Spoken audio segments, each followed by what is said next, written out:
Hello and welcome back to a fine Friday on the Electricpreneur Secrets. Sometimes I say the before that. I don't mean to, but anyway, it's the Electricians Podcast, and we're back. Clay Newmeyer, your host, and with me, as always, my esteemed co-host Joseph, the salesbot Lucani. If you didn't figure it out already, and if this is the first episode you've ever heard, then I'm not even sorry for making a couple mess ups in that intro, because we got rid of all the fancy shit to just show up and have real conversations about our favorite, our preferred trade, electrical, because we're just a couple of master electricians with business addictions. Joe is no exception, are you, Joe? No, I'm not. And I truly love what we do. And I think it works out that today's topic talks about exactly our passion there. Yeah, man. Getting obsessed. Continuing this vision topic. Being obsessed with your vision and, importantly, not your outcome. Joe, I want to say I'm happy to report in this mission today to help electricians master sales, simplify pricing, and deliver premium level electrical service. I do have a steaming hot Joe with me. Ooh, so you fixed yesterday there. All right. I remember going through, we had the whole Keurig debate, but now you've got your hot coffee. Did you end up ordering the Keurig? No, not yet. But that's not from a Keurig. It is Maxwell House instant coffee because I didn't have a lot of time and I just threw the pot on. Guys, I'm not as fancy as you might think. So this show, if anything, is exact parallel to that. I'll do it. I will just do the instant coffee to show up here and be with you, Joe, and help electricians further their business. I'm so down, and I could not have asked for a better partner to serve this mission with. So let's do it. Let's get into it. So let's get some energy. Let's get obsessed with your vision and not your outcome. First and foremost, why the disclaimer? What do we mean, not your outcome? What's the problem with being obsessed with an outcome? So the problem is that if you're obsessed with the outcome, you're limiting yourself more than you think you are. So let me explain why. When I first started off, I thought the obsession was I need a shop, I need the CSRs, and I need the team. And that was the vision. And you went, and you go for it. And then you're there. Now what? What do? Why are you here? And I had that moment where I was like, what the fuck am I doing? Why am I doing this? Why am I killing myself so hard every day only to end up in a place where I don't see an end of? But instead, if the vision was where you're trying to get to, the goal will always move. And if the vision is the joy, then the joy never stops because the goalpost will keep moving further with you. That's why it's so important. Yeah. That's really valuable advice there. So I think we even see this in the sales process sometimes where people get fixated on the outcome and it's constant letdown. So let's just talk about this again and compare. If I'm obsessed with a vision, how is that different than being obsessed with an outcome? So a vision is where you're trying to go. An outcome is a result of that vision. Okay. So if my vision is to become the most premium electrical service provider in the nation, right? Then the outcome likely would be something you'd expect from that. Higher closing ratios, top tier average tickets, better making options, all these things would be the result. But if you're only chasing the result, you get there, you have nothing. That's all you have. You have to keep making more goals for yourself. And the problem is those goals don't always line up. Have you ever had it where you say you want something and you get there and you realize I actually want something over there? Then you go that way, want something there, and I go that way. But if I had a vision that was straight, I could take all the bends and curves out of my path and just get straight to where I want to be. Definitely. In fact, I'm reminded of a little speech that Mrs. Jordan gave. I recently watched Amazon Prime did a take on Air, the Air Jordan documentary. Okay. It's not a documentary though, rather it's a movie based on a true story, and how they got Michael Jordan to sign with Nike and essentially put Nike on the map. Have you seen this? I have not, but I am so down to hear it. Incredible. Plus, it's really, really cool to see all of Nike's values and some of the stuff that they were obsessed about in building that culture up that could cultivate that dream for them. Really impressive show. Me and Mara watched it a second time this week. And here's what I'm reminded of when you said that is Michael Jordan's mom was the business brain. She was a freaking monster in there. And what she did is actually make Michael Jordan the first athlete to ever receive royalties from a product with his name on it. In fact, when she was asking for it, it was so abstract and so unseen that people were literally like almost shitting themselves. They were like, this can't happen. That's never been done before. You can't do that. But she stuck to her vision. To tie this together, he had one other thing he wanted from this offer from them, and it was a red Mercedes SL. And she said to this guy on the phone, Mr. Vaccaro, who was negotiating the Nike deal with her, she said, look, you're going to give Michael the $250K a year for 5 years. You're going to give him the red Mercedes that he's going to forget about in a year. And you're going to give us royalties on every pair of shoes that will have us in generational wealth and a position of charity for the rest of our meaningful lives. Is that not a great little parallel to what we're talking about? This is the red Mercedes versus the royalties. Yeah. And the thing is you're right. Because if you're only chasing the sale, you're going to forget about it. I've closed hundreds, if not thousands of sales in my life. I don't remember them all. I doubt anyone would remember them all. But the thing is, I remember feeling super happy and that I was king of the world when I was closing them. But what I am happy for is the knowledge that I gained, because that is what I'm able to share with everyone else. And now that knowledge raises everyone else up. And that's the thing I'm most proud of. So I relate to that a lot. Here's some examples of being obsessed with a vision. We have a vision that in the home service industry and in all trades, electricians get the respect that they deserve, the very respect that electricity gets. And for some reason, we're here defending our trade because we've fallen short of that.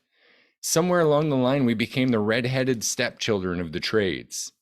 When I signed up to be an electrician, that wasn't my vision, to be the least respected tradesperson. Yeah, the most educated in addition to that. I signed up thinking we're royal, we're different, we're better. Not that I'm promoting inequality, but you can just be better internally. You can just hold yourself as better without reference to anyone else. Do you know what I mean? Yeah, it's like you can compete against yourself. Like I may speak out against the other trades, not out of a place of hatred, but almost out of a place of like, I remember coming up in this industry and not having anyone to guide you that was not a plumber or an HVAC person. And I was just so desperate to find someone else who could sling lineman pliers and be like, can you teach me what to do? Or do I have to go somewhere else? Do I have to go outside? Why is there no one in our trade that will help us?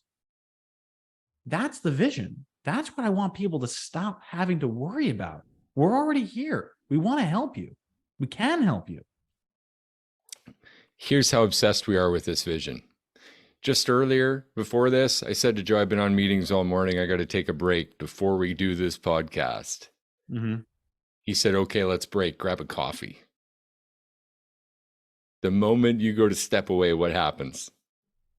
So what ended up happening is I actually tested you on this. I turned my video off. I turned my microphone off, and I saw you never move. You turned your head to the other screen. You moved to the other screen. And I literally, I unmuted and I was like, Clay, that means get up and get some coffee. And you're like, oh yeah, of course, I'm going to do that. And that's you came what back it with means to be obsessed, though. I'm obsessed, Joe. I will not accept anything less than working towards this vision to a fault. I need you to remind me when to take a break. We do that for each other. But that's what it means to be obsessed. Being obsessed means looking at that vision every day. It means tasting it, smelling it, touching it every single day. This might not be my 45th birthday and I'm waking up at my El Rancho in Mexico. I haven't got all my outcomes, but I'm living in congruency with my vision. We're realizing visionary wins every day. We get another step, just one more step, just one more climb, one more person, as we talked about yesterday. Mm-hmm. It's beautiful, but you have to be obsessed. It's true. And obsession can look like a lot of different things. Sometimes people put the word obsession in a negative connotation because usually an obsession is similar to an addiction. And we know that addictions are not good. So, what makes an obsession different than an addiction? Well, I can tell you one thing. Here's where Go they're for it. alike. Both have trouble quitting. Mm-hmm. I know that's not the question you asked. Go ahead. I cut you off. No, it's fine. I was going to say, I actually don't quite remember where I was going to go with that. But either way, that's where my brain the goes, difference right? between obsession and addiction is what you were saying. Yes. Okay. So the difference between obsession and addiction is that an addiction is a compulsory. You cannot help yourself due to outside sources. That is the thing that I'm addicted to, and I need that thing in order to move on with my day. An obsession is an internal addiction to where you're saying, this is something that is entirely within me, both the vision and the ability of doing it. And I am obsessed with that ability. And that is why I'm pushing it. Yeah, It's pretty interesting when you think about it that way, right? absolutely. I mean, I got to ask then, if you guys are listeners, are you obsessed? Are you Uh-huh. currently obsessed with your vision? Or is it undefined? Are the I people was going to around you say, looking at you for vision next? Like, what's the next moves because they can't see over this hill, this bump? Are you? What are you looking at to get that fix? What's next? How do you know if that's undefined? And then again, back to this, like, are you obsessed with reaching that? What is your why? Because without obsession, I'll go back to the quitting, it will get tough and you will quit. mm-hmm. Has there been hard times on this journey? Yeah. Absolutely. Reflect back earlier on the week. Has it been easy for Edwin working towards his vision, so steadfast, so true to it? Absolutely not. It takes faith. Again, this little review of that big F word, the most important F word we could say, not fuck, but faith. Mm-hmm. Having faith that what's at the top was worth the climb. You know, I didn't mean to interrupt you earlier, but you said something that I really felt like if I could have put a period, underline, bold, italic, everything, circle it, points, arrow to it, Yeah. it was, do you even know your vision? That's the craziest thing about all this. Because I guarantee if we said, why are you doing this? And we asked 5 to 10 electricians, why are you doing the things you're doing? Money, power, and fame would be the top 3 things that they're saying. I want to be the best. I want to be the highest paid. I want to, but why? Assume you get there. What was the reason? What is your why? For me, it's my kids and my family. I love my wife. I love my children. They are way beyond what I consider myself deserving of. But I know that I'm always going to push to provide them the best. That's my why. And by knowing your why, you'll have the gas in the tank to never fall. And when you do fall, you'll have the gas in the tank to stand back up. And that's what vision really requires. Not how many times you knock down, but how many times you can stand back up after being knocked down. Well, I love that. Yeah. Yeah, it's not the size of the dog in the fight, it's the size of the fight in the dog, right? Damn right. But as you're speaking to that, I can't help but relate to Simon Sinek has this wonderful book, Start With Why. And it goes on to articulate how most, and this really applies for electricians as well, most know what they do. Maybe not niched like we talked about a couple days ago. Maybe it's not that refined, but we all kind of know what we do. That's why we got into business, right? I'm an electrician. Yeah. I could serve people. They could pay me direct. I'd have more money and more time. At least that's what we thought when we were getting into this. Yeah, we all think we could sling copper and that money's going to fly, right? Later, we learn, like this week, niching down will help with that what big time. But most of us know what. Most of us know how we do it. Very few of us articulate and have systems around how we do it, but most of us do know how. And this is why, as we've touched on in the past, why you'll see a lot of electrical contractors say, well, I had 6, 7, 8 guys, but I was tired of babysitting. That's too much.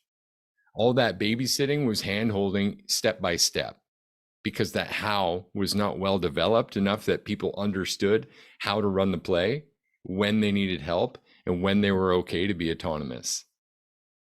If they truly had how configured and developed and trained across a team, then those teams become actually a superpower, not a nuisance. Right? But we got the what, some have the how, very few have the why.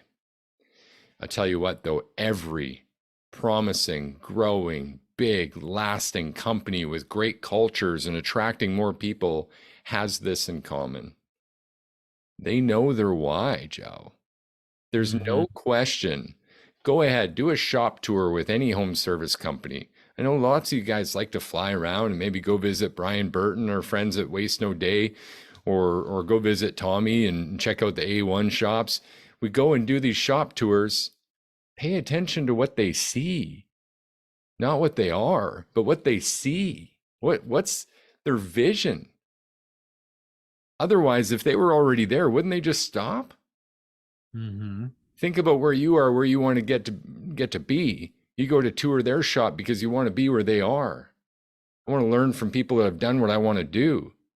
But if they realized it, if that was the big outcome they were heading for, wouldn't they just shut it down and go, that was done? Wouldn't everyone lose motivation in the building? Go, well, I guess we're here. Now what? Put a period at it and start writing checks, right? Yeah, call it a day. But that's not what's happening there. This vision is much bigger than that. And you need to have that too. And in your vision, it should be personal and tied to your business. I mean, it's your business after all. Aren't the two inextricably linked? The thing is, they are, because unfortunately, it's sometimes too tied in, where people cannot identify with anything outside of their business. And that does get dangerous. But the two are linked in such a way, because if your business's vision lines up with your personal vision, then no matter what is thrown your way, you will always have a light. When you're personally being let down, your business vision will carry you forward. When your business is struggling, your personal vision will carry the business. So they need to be linked. Love it, man. This has been a really powerful Friday episode. I know you guys are getting value. If you're with us, please say hello. Tell us about your vision. Do you have one? Is it articulated?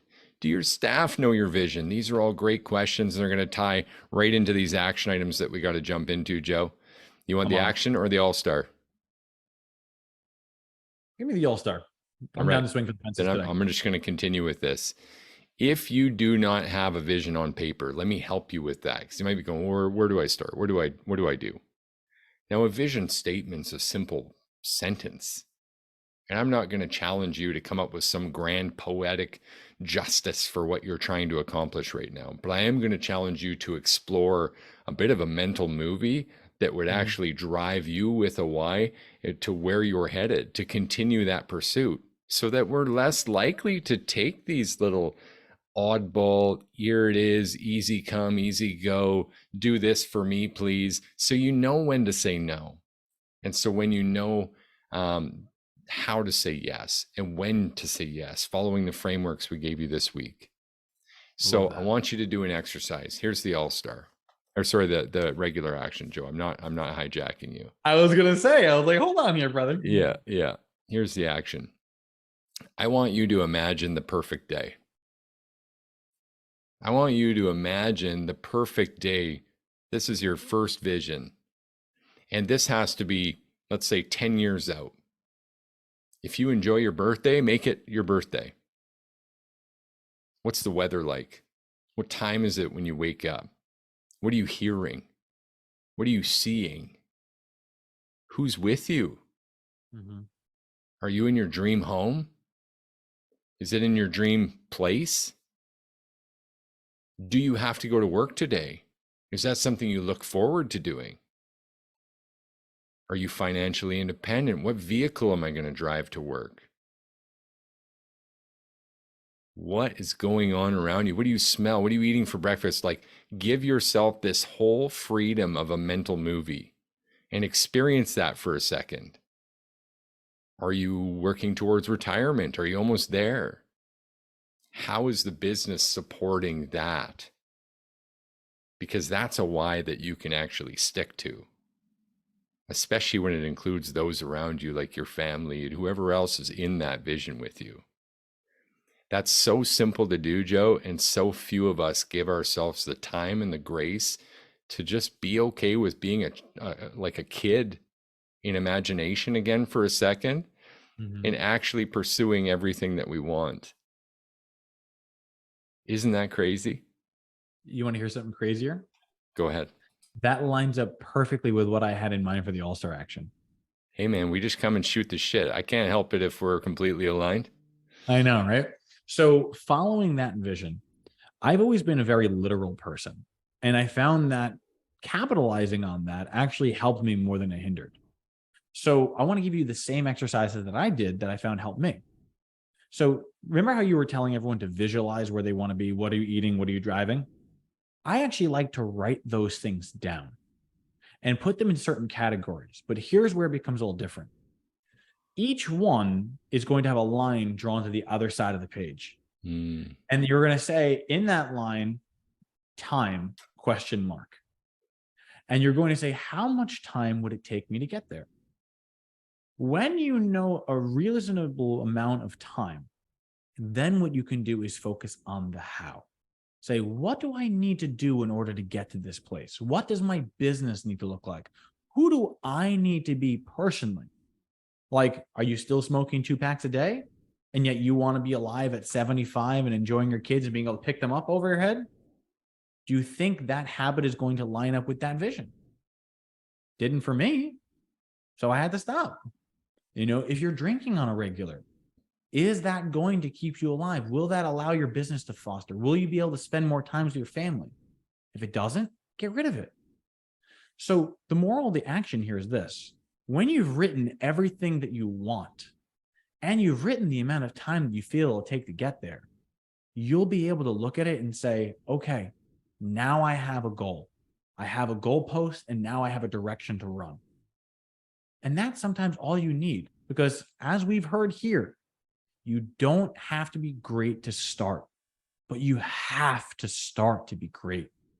And even if that means taking one step and saying, you know what, I'm going to go on a 5-year plan, and this is what I'm going to do. That's still better than you saying, well, I'm eventually going to retire. Incredibly powerful. Thank you for that. And just a reminder, people overestimate what they can do in a year and underestimate what you can do at 5 or 10. Mm-hmm. So dream a little bit with this, guys. Make sure it's got power and vacuum. Episode 128, Joe, we just gave these guys and gals, if you're listening, electricians internationally, 5 days of reasons why a vision's so important. Proof of people that's working for, like Edwin and his story, going from literal nothing and no one to a couple of wrapped vans, the whole dream, the website, the logo, the mascots, the staff attraction, everything coming together, the location, us and our dreams, and how we've found each other and found this cause, and how it speaks to us, and how we continue to be obsessed with this. Endless value here when you really get in tune with and aligned with your vision and everyone else who's on that same path. I couldn't say it enough. So absolute pleasure this week, Joe. Hoping you have a fantastic weekend. And once again, guys, we're going to keep showing up here. We'll be back Monday to help you master sales, simplify pricing, and deliver premium level electrical service. Happy Friday. Cheers to you all. Cheers.